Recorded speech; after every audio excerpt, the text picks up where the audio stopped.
Imagine standing at the edge of an ancient river, its currents whispering secrets from a time before memory. The water is never the same. Each moment, it carries away fragments of what was, making space for what will be.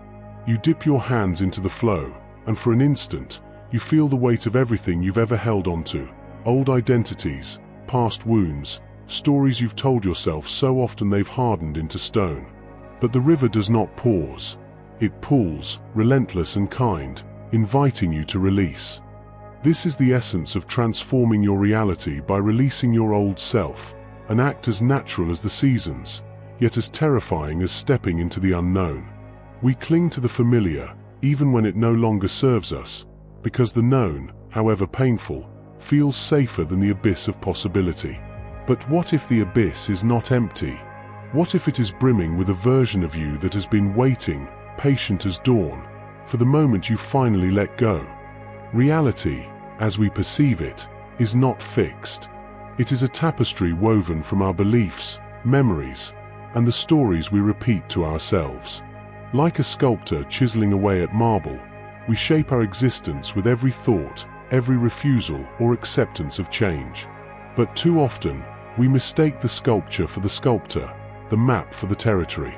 We forget that the self is not a static monument but a river, ever shifting, ever renewing. To release the old self is not an act of destruction, but of sacred alchemy. It is the recognition that the past is not a chain, but clay, malleable, transformable, ready to be reshaped by the hands of your present awareness. The moment you loosen your grip on who you were, reality itself responds, bending to meet the new frequency of your being. This is not mere metaphor. It is the hidden architecture of human experience. Quantum physics whispers it, ancient philosophies declare it. The observer alters the observed. You, in your willingness to shed the old, become the architect of a new world. Yet, why is it so difficult? Why do we resist the very transformation we crave? Because the mind clings to coherence. It prefers the prison of the known to the wilderness of the unformed. The ego, that diligent scribe of identity, writes and rewrites the same story, fearing that if the narrative changes, you will cease to exist. But what if the opposite is true? What if you only begin to exist fully when the old script burns away, leaving only the pure potential of the present moment? Consider the butterfly, a creature so often invoked in discussions of transformation that its symbolism has become almost mundane. But pause and truly witness it. The caterpillar does not simply grow wings. It dissolves. Within the chrysalis, there is a period of chaos, a literal unbecoming before the new form emerges. There is no guarantee, no promise of survival, only the imperative of change. And yet, would the caterpillar cling to its larval self if it knew the sky awaited? This is the invitation before you now. Not to change incrementally, not to adjust, but to undergo a metamorphosis so complete that the old you becomes unrecognizable. The process is instant in the way a match ignites, a single spark of decision, but the fire it births can illuminate lifetimes. The journey we embark upon here is not one of self-improvement, but of self-revelation. It is not about fixing what is broken, but realizing that the brokenness itself was a story, one you are now free to rewrite. The cosmos does not punish, it reflects. And in the mirror of existence, your release of the old becomes the birth of the new. So take a breath. Feel the weight of what you've carried, and ask yourself, what would happen if you laid it down? To release the old self is to step into a hidden current of existence, one where identity is fluid, perception is malleable, and reality reshapes itself in response to the stories we no longer carry. This is not a passive process, nor is it merely psychological. It is an act of metaphysical recalibration, where the shedding of past selves alters the very fabric of lived experience. At its core, this transformation rests upon several fundamental truths, each interwoven like threads in an ancient tapestry. These are not abstract theories, but living principles, laws of being that govern the unseen mechanics of personal evolution. We tell ourselves we are the same person we were yesterday, last year, a decade ago. Memory stitches together a semblance of cohesion, creating the illusion of an unbroken self. But this is a trick of the mind, a necessary fiction for navigation, yet a fiction nonetheless. In truth, you are not the same. Cells regenerate, neural pathways rewire, beliefs dissolve and reform. The person who wakes today is not the one who fell asleep, only a close approximation. What if the greatest barrier to transformation is not resistance, but the mistaken belief that you must remain continuous, that you must carry forward every scar, every old version of yourself, like an unpayable debt? The moment you challenge this illusion, reality begins to shift. You are not a statue, but a flame, constantly consuming, constantly renewing. Every identity you've outgrown still lingers in the unseen corners of your being, like shadows cast by a light that no longer shines. The student who never stopped seeking approval, the lover who never fully healed, the dreamer who learned to settle. These selves whisper in the background, pulling you backward like gravity. But what if these versions are not burdens, but potential energy? They are not mistakes to be regretted, but fuel for the fire of becoming. The moment you acknowledge them, fully, without resistance, they lose their hold. You integrate their lessons without being bound by their limitations. This is the alchemy of release, not denial, but transcendence. Modern physics hints at a radical truth. Observation affects reality. At the subatomic level, particles exist in superposition, multiple possibilities at once, until measured, at which point they collapse into a single state. Could the same be true of the self? If you believe you are limited, reality mirrors that belief. If you define yourself by past failures, the world conspires to reinforce that story. But the instant you release the old narrative, truly, irrevocably, you collapse into a new probability. The past does not disappear, but its power over you does. This is why transformation can feel instantaneous. Not because the work is easy, but because the shift occurs in the realm of perception, where the deepest changes take root. We are conditioned to think of growth as a ladder, step by step, effort by effort. But true transformation often happens in leaps, in moments of surrender rather than striving. A caterpillar does not inch its way toward becoming a butterfly. It surrenders to dissolution, allowing its very structure to reform. Similarly, releasing the old self is not about incremental adjustments, but threshold moments, instants where the weight of the past becomes unbearable and the soul chooses freedom over familiarity. These moments cannot be forced, but they can be invited. They arrive when you stop trying to fix yourself and instead release the need to be fixed. Here lies the great contradiction. To change, you must stop trying to change. Effort implies resistance, and resistance reinforces the very thing you wish to release. Imagine holding a handful of sand. The tighter your grip, the more slips through. But open your palm, and the sand remains. So it is with identity. The more you cling to who you were, the more life forces you to confront its incompatibility with who you are becoming. But the moment you relax, the moment you accept that the old self is already gone, you find yourself standing in the new reality, as though it had always been there.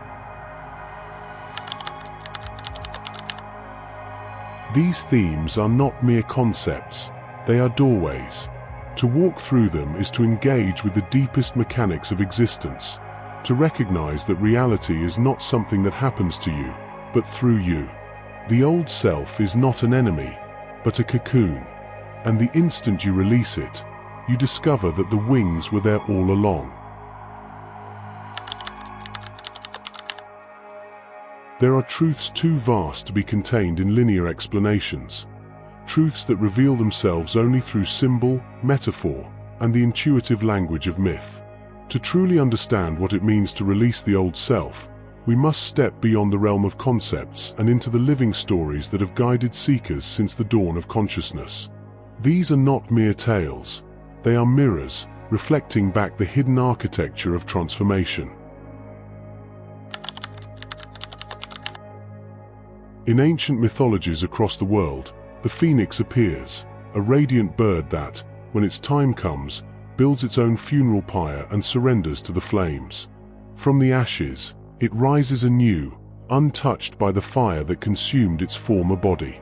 This is not a story of destruction, but of necessary surrender.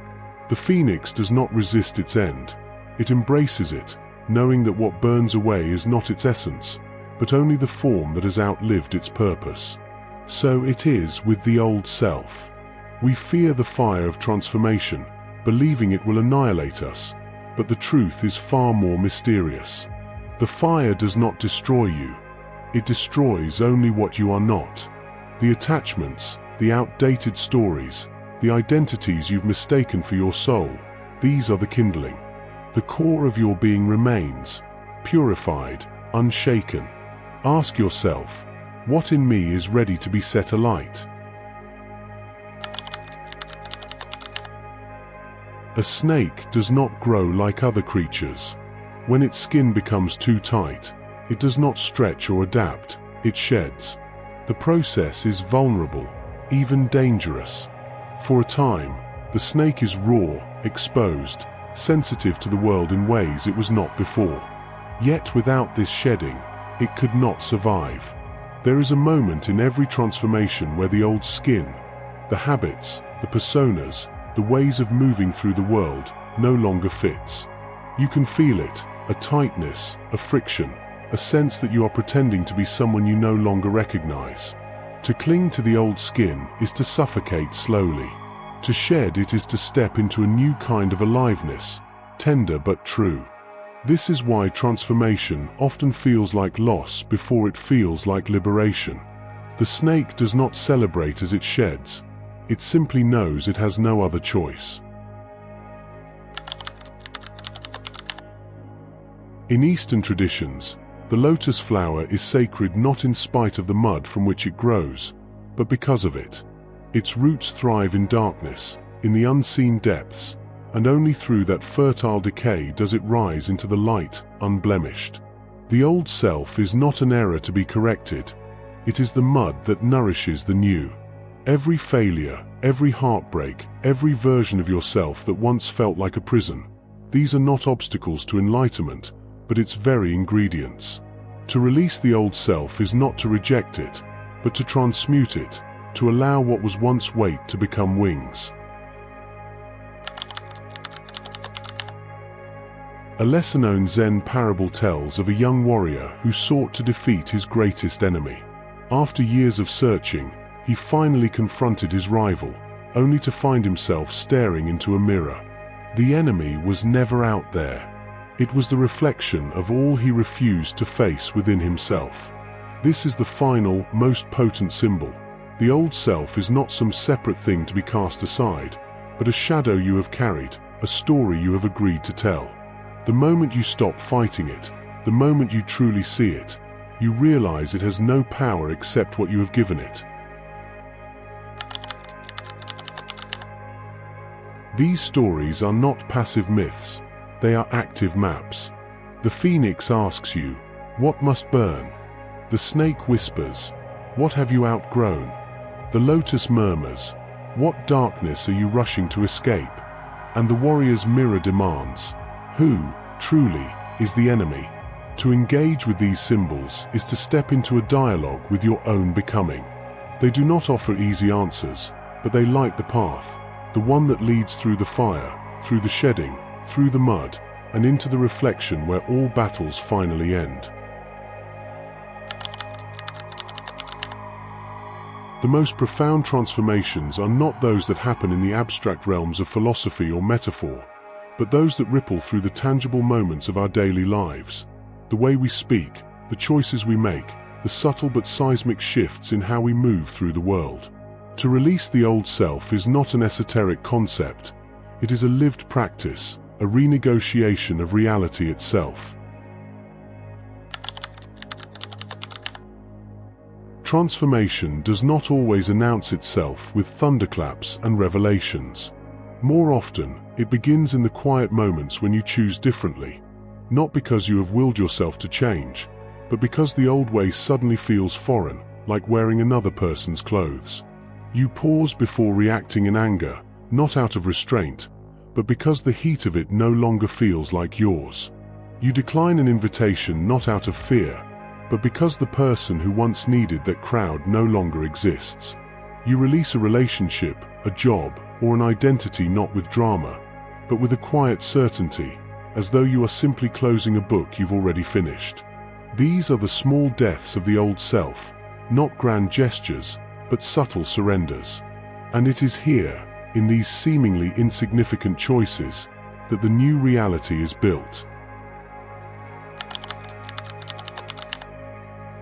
Holding on to the past is not just a psychological burden, it is a physiological one. The body archives what the mind cannot release. Muscles tense around old wounds, breath shallow from years of suppressed words, posture shaped by invisible weights. To release the old self, you must physically let go.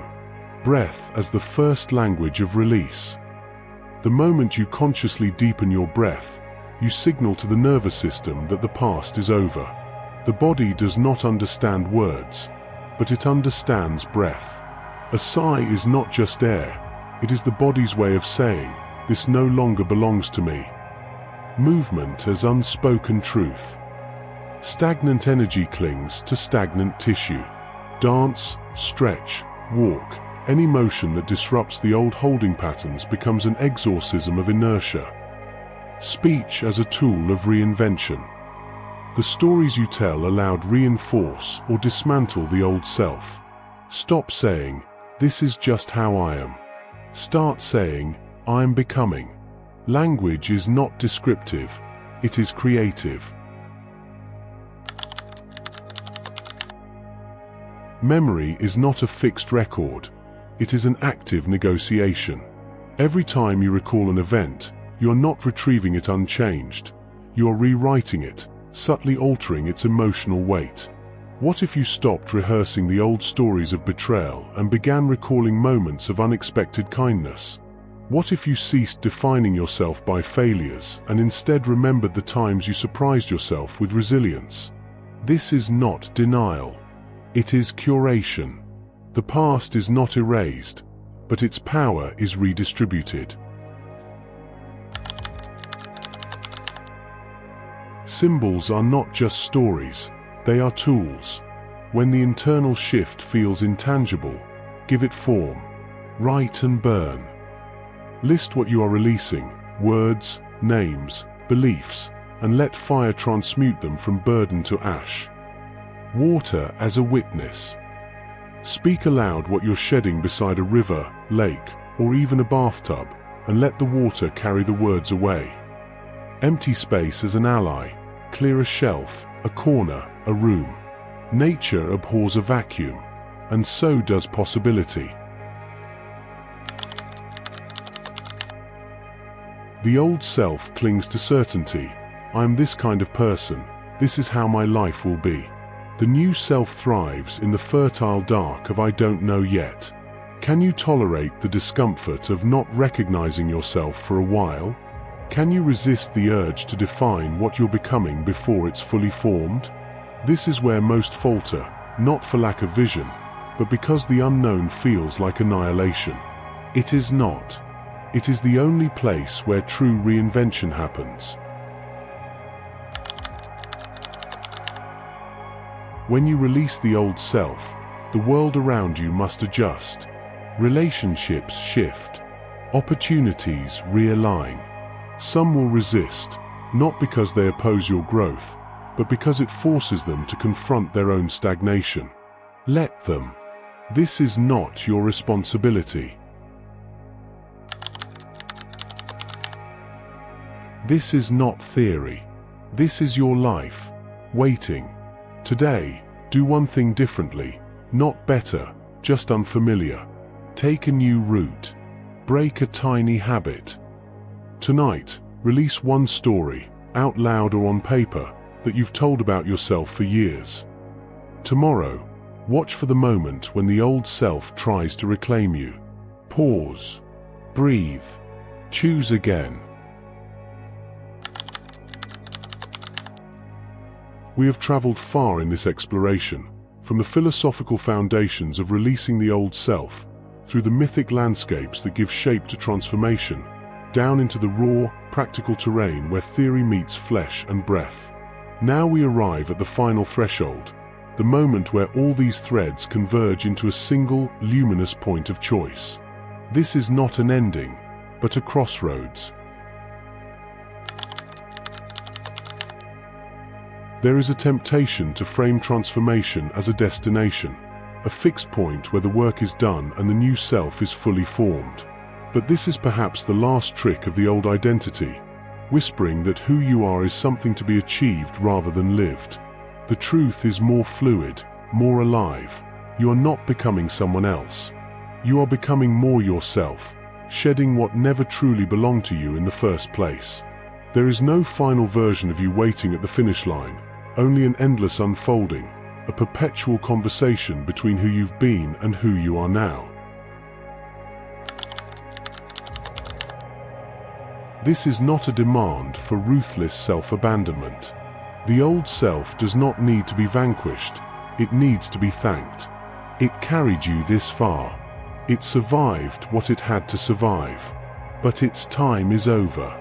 Imagine holding the hand of that old version of yourself, the one shaped by past wounds, by other people's expectations, by fear, and saying, softly, "You got me here, but I don't need you to walk with me anymore."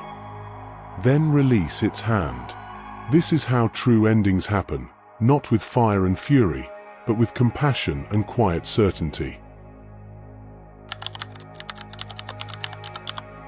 Reality is not a fixed stage upon which you perform.